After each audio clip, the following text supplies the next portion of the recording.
manusia semestinya meruhi kasampurnaning dumadi asal usuling urip.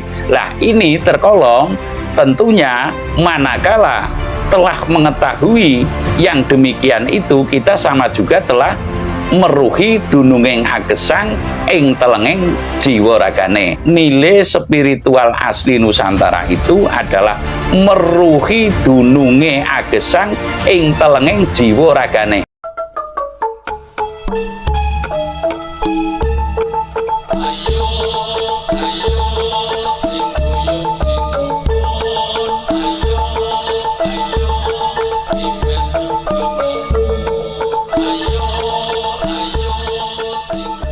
Hong wilahing jati nuhuni ajat-ajati leluhur Nusantara tapi uluk salam mulia.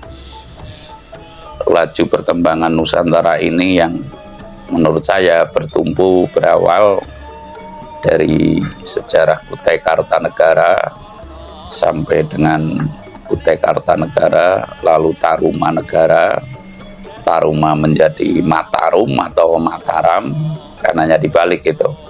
Mataram Sanjaya lalu Mataram Panembahan Senopati.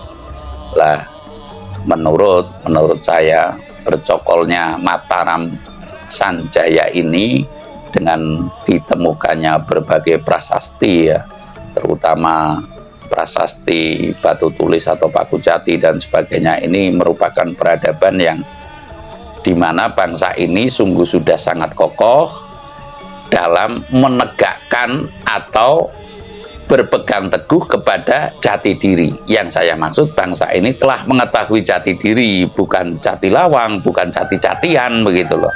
Lah, saya mengatakan di sini bahwa orang yang telah mengetahui jati diri ini penting tinulat tinulodo ya.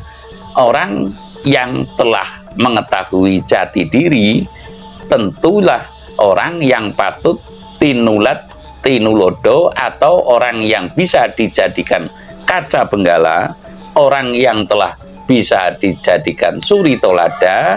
Lah lalu mengapa sekarang bangsa ini terkaburkan ya, terkaburkan oleh hal-hal yang bersifat pendatang. Saya sekali lagi akan mengatakan bahwasanya Nusantara ini, Jawa ini ya, Nusantara pada umumnya adalah tuan rumah seluruh agama. Saya yakin seyakin-yakinnya sebelum Hindu disahkan menjadi negara yang sah menurut aturan Indonesia yang resmi disahkan oleh negara, bangsa ini telah memiliki sebuah kepercayaan yang namanya kapitayan. Sekali lagi, sebelum Hindu datang, sebelum Buddha datang, sebelum Konghucu datang, sebelum agama Islam itu datang, sebelum agama Kristen itu datang, saya yakin wong Jawa khususnya, orang Jawa khususnya, lalu orang Nusantara pada umumnya ini telah memiliki kepercayaan tersendiri, dan lalu dia telah bisa mengetahui jati diri sehingga dia niscaya tidak akan, leluhur kita yang saya maksud, tidak mungkin akan kesasar, lalu keseser, lalu kesisir.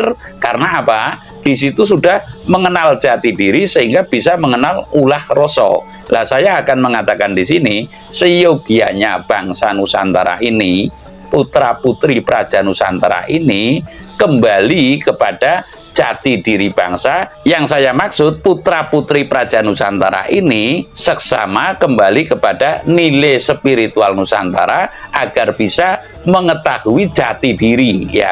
Orang yang mengenal Tuhannya niscaya orang yang mengenali jati dirinya. Lah dalam hal ini mengapa saya mengatakan Nusantara ini telah mengetahui jati diri? Karena telah mengenalnya dengan mengenalkannya kepada anak cucu, meruhi sangkan paraning dumadi ya. Meruhi sangkan paraning dumadi yang termaksud, sangkan adalah asal, paran adalah usul, dumadi adalah hidup. Artinya telah memberikan sebuah wejangan atau sebuah rambu-rambu bahwasanya manusia semestinya meruhi kasampurnaning dumadi ya. Kasampurnaning dumadi ya, ya seperti yang saya katakan tadi, kita mengetahui asal usuling urip. Lah ini terkolong tentunya manakala telah mengetahui yang demikian itu, kita sama juga telah meruhi dununging agesang ing telenging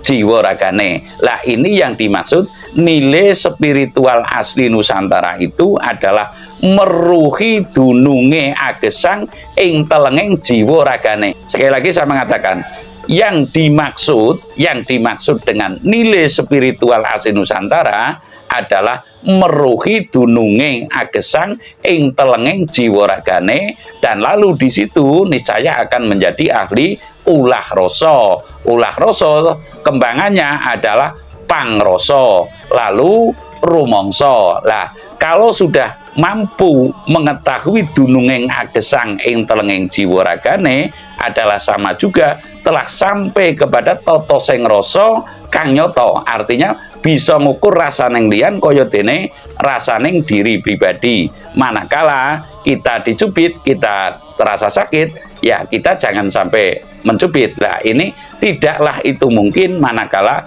manusia tidak mengkantongi atau memiliki nilai spiritual yang meruhi sangkan paraning dumadi ini asal usulnya hidup. Lah saya akan mengatakan, karena saya mesti menyampaikan yang tegas dan lugas, ya artinya ini tidak untuk berlomba benar, ini tidak untuk berlomba pintar, bahwa Nusantara itu adalah tuan rumah seluruh agama. Sehingga mari kita secara seksama, hei putra putri Praja Nusantara, kembalilah kepada koridor bingkai lah. Koridor itu ya bingkai nilai-nilai spiritual asli Nusantara, yaitu meruhi dununging agesang ing telenging jiwa ragane.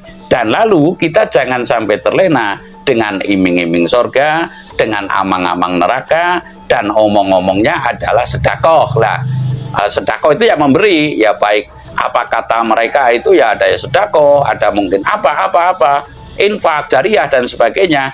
Lah sebab kalau dalam sangkan paraning dumadi tidak ada yang namanya kewajiban hidup itu untuk hitung-hitung. Lah ini kita memberi ya sudah, laksana kita membuang air kecil dan buang air besar. Ya ini penting kita pahami, bahwasanya penting kita pahami dan penting kita pahamkan kepada anak cucu kita, kepada para putra putri Praja Nusantara seluruhnya, baik itu yang sekarang menjadi pemimpin maupun kelak yang akan menjadi pemimpin, baik itu sekarang yang sudah menyandang gelar Brahmana maupun kelak yang akan menjadi Brahmana. Ini pokok, sebab menurut saya, menurut pendapat saya, yang namanya saka guru pemerintahan itu adalah rakyat. Rakyat kiblatnya kepada pemimpinnya. Pemimpin itu ya para kesatria ini, lalu Brahmananya itu, kalau istilah sekarang kan kita ngomong Brahmana saja seolah-olah itu kesannya sudah musyrik.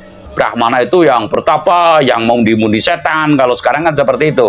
Lah tentunya tidak demikian. Brahmana yang termaksud adalah orang yang bisa memberikan tuntunan, bukan memberikan tontonan. Kalau sekarang justru Brahmana yang semestinya memberikan tuntunan, sekarang di event organizer, lalu ditawar-tawarkannya ke para pejabat manakala akan ada hari jadi kota Banyumas umpamanya, atau hari jadi kota Cilacap, ditawarkan pakai event organizer, lalu dengan patok tertentu atau tarif tertentu. Lah ini yang menurut saya mesti digubah. Kita nggak bisa membohongi diri selama-lamanya. Sekali lagi, kita tidak bisa membohongi diri selama-lamanya, karena ini memang kegentingan Nusantara telah urgen, sehingga kita mesti kembali kepada relnya yang pokok, ajaran leluhur. Contoh budaya ruatan, dulu di setiap desa setiap tahun itu mesti mengadakan ruatan untuk meruat ruwete jagat. Lah sekarang dengan para, mohon maaf ya, pengaruh dari luar ini, lalu dikatakanlah itu musyrik, itu dan sebagainya, itu animisme, dinamisme, itu nanti tidak ada masuk surga, bahkan baunya surga saja itu tidak boleh. Lah ini menurut saya kita mesti punya jati diri dan mesti kembali. Jadi tidak bisa kita terlena dengan iming-iming surga, amang-amang neraka, dan lalu omong-omongnya sedekah. Lah kita mestinya kita menggali jati diri untuk kembali kepada nilai spiritual asli Nusantara, agar kita kembali berdiri kokoh seperti leluhur kita masa lampau seperti Majapahit, seperti pula itu Mataram Sanjaya, seperti pula itu Sriwijaya dan sebagainya. Jadi kita mesti punya jati diri, merugi sangkan paraneng dumati. Inilah nilai spiritual asli Nusantara. Saya rasa demikian. Terima kasih.